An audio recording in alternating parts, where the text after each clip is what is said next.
Hey, Rick Perry was in town, though not taking out as many commercials this time, talking about how he's stealing jobs for Texas. He was in town for the regional CPAC convention, and last couple of weeks, lots of talk about the tax cut that didn't pass, House Bill 253, that was not overridden. And some Republicans getting yelled at. Some 15 Republicans have been chastised by their own party because they voted with the Democratic governor, not for that tax cut. So we decided to invite our next guest on to get a different point of view. Her name is Amy Blouin, and she is the executive director of the Missouri Budget Project. Amy, thanks for joining us. Welcome to Big 550 KTRS. Yeah, thank you. Good morning. You're the founder of this Missouri Budget Project. Tell us a second or two. What exactly is that? Sure.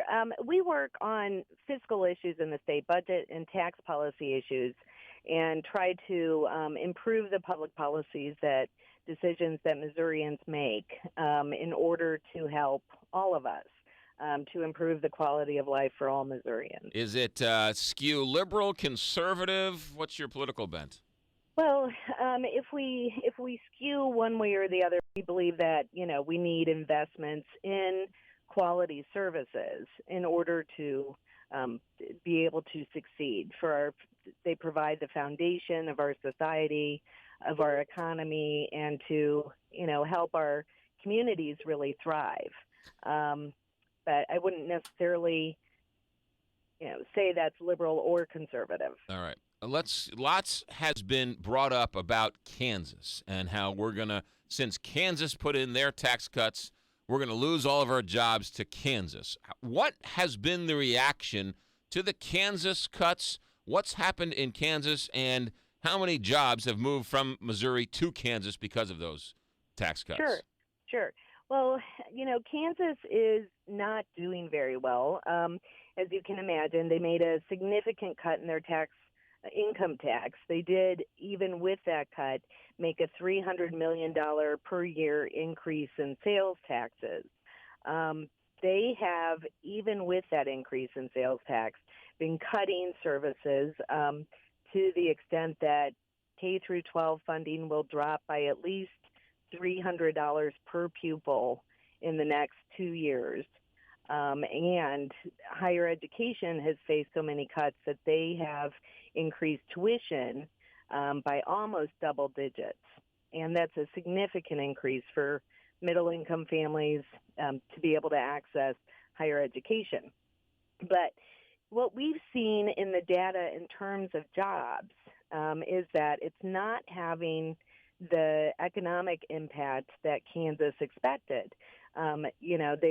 They had about 15,000 new business filings in Kansas last year in 2012, but they had nearly the same number of business dissolutions, meaning to us that businesses are simply changing their filing status to be able to qualify for new tax breaks.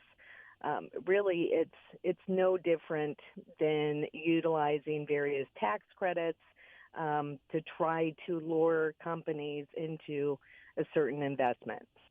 So the company stays in Missouri but refiles in Kansas? No, actually, we believe that most of those companies are Kansas companies that have simply changed their filing status within the state. Oh, I see. So there are already existing Kansas businesses, and so the Kansas businesses have gotten a huge tax break because of the change in their status. Exactly. Have these businesses that have changed their quote unquote status, have they hired more people because of all this tax money that they've gotten? Yeah, we are not seeing that in the data either. And in fact, over the last 6 months to a year, Missouri's unemployment rate has dropped to a more significant degree than Kansas's unemployment has declined. So, both states are still recovering from the recession, and both states are adding employment, but Kansas has not yet witness the full impact of their tax cuts. And they will, in fact, be decreasing public employees over time as a result of those tax cuts. And whether those public employees are in public safety and highway patrol, or whether they're teachers in local school districts, that's still going to hurt the economy. Yeah, the data you're looking at must show some Missouri companies moving to Kansas, though. Yes, we have seen some Missouri companies move. Those are the companies that are largely in the Kansas City metropolitan area already, and some who had leases that were up, for renewal, who have moved. And I think that in those metropolitan areas like that, you will see some cross-border shift just naturally. And that's been, referred to as the border war by a lot of folks in Kansas. National research that has been done indicates to us that really that type of border war where you're competing on tax policy is really just a zero-sum game, that it's a race to the bottom, that states will, in fact, deteriorate the very infrastructure and education and quality of services that businesses need in order to be successful. I get companies moving from Missouri to Kansas to take advantage of the tax, the better tax rates in Kansas.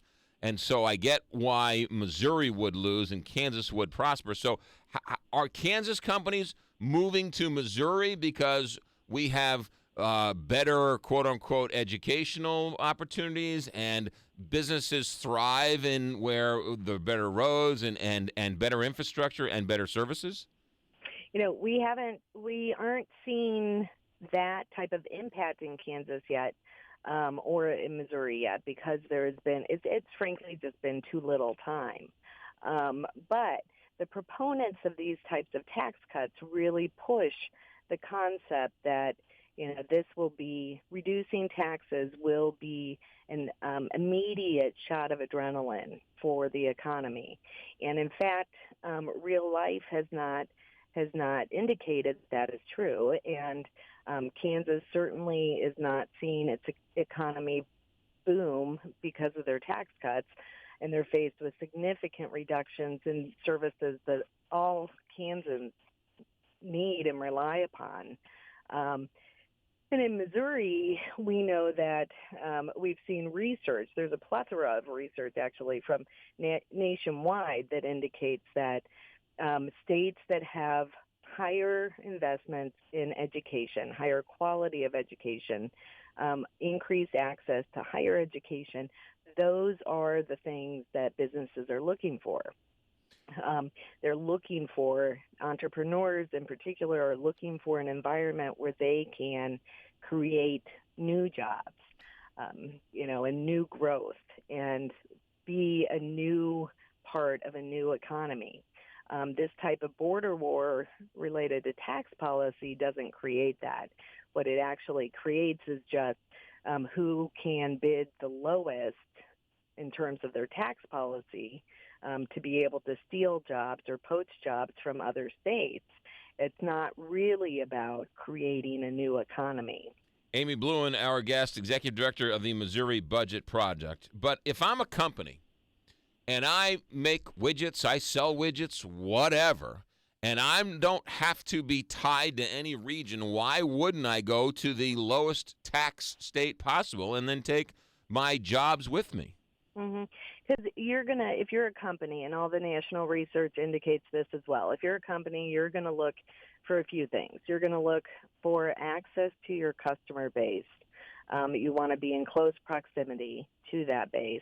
And if you're not in close proximity, you're going to look for the infrastructure to be able to move your products throughout the nation to wherever you're going. That requires an infrastructure and an investment in infrastructure and transportation that you won't have in states with low tax rates. And frankly, Missouri is not in a position right now to decline further. What we've seen is a decrease in investment over the last decade in the state. We're still looking at recovering from the recession. K through 12 education is still $600 million underfunded under the required funding levels. Higher education has been cut by more than $100 million over the last decade. And that's starting to really have an impact on the quality of our education. Amy Blouin, our guest, Executive Director of the Missouri Budget Project. Rick Perry, Governor of Texas, was here in town this weekend. No doubt sweet-talking more businesses to move down to Texas. We had him on the show. We asked him to send us a list of companies that have moved from Missouri to Texas. The list we got, I'll say, is bogus because I've yet to find one company to move one job to Texas. Rick Perry's people refused to come on the show a second time. But there is a website out there. I don't know if you've seen it or not. It's called How Money Walks, and they supposedly use IRS data that shows that wealth, businesses, money is moving from Missouri to Texas, and the reason is because Texas does not have personal income tax. Your thoughts on that, Amy? Mm-hmm. So I have looked at that data. I have seen that website. Really the states that they are showing a growth in, where they're showing this income migration, if you will, are the states that people retire to. They're the warm weather states, Florida, Texas, the Southwest. We are going to see that over time as the baby boom generation retires. We will see more and more people moving in that direction. But it's largely totally unrelated to tax policy, and it has much more to do with where they want to be in their retirement years. A lot of people, but that website has California losing a lot, has Washington gaining a lot. A lot of people retiring to Washington, and a lot of people leaving California. I I think that Washington. First of all, Washington State and Oregon are two states very close to each other that have very similar economic structures. Oregon has an income tax. Washington has a sales tax. And it's Oregon, actually, that has done better in terms of if you look at a cross-section of economic data, Oregon than Washington. I think that we know that the website that you're referring to really cherry picks data that's available, but there is a plethora of national research which indicates that state tax rates really do not drive economic growth. Amy Blouin, our guest, Executive Director of the Missouri Budget Project. I should say that the people behind How Money Walks have been asked to come on the show numerous times, and they said they will. However, they have yet to come on the show. Last question for you, Amy. When Governor Rick Perry comes to town and sweet talks a company into moving to Texas, how would you combat that with sitting down with that CEO of that company to say, no, it's better to stay in Missouri than it is to go to Texas? Mm-hmm. Well, I think that what we have in our state are the quality of people, the quality of our education. Texas is far behind us in terms of their indicators for their student-teacher ratio. Their investment in education results in a smaller high school graduation rate. They've got lower rankings in terms of K through 12.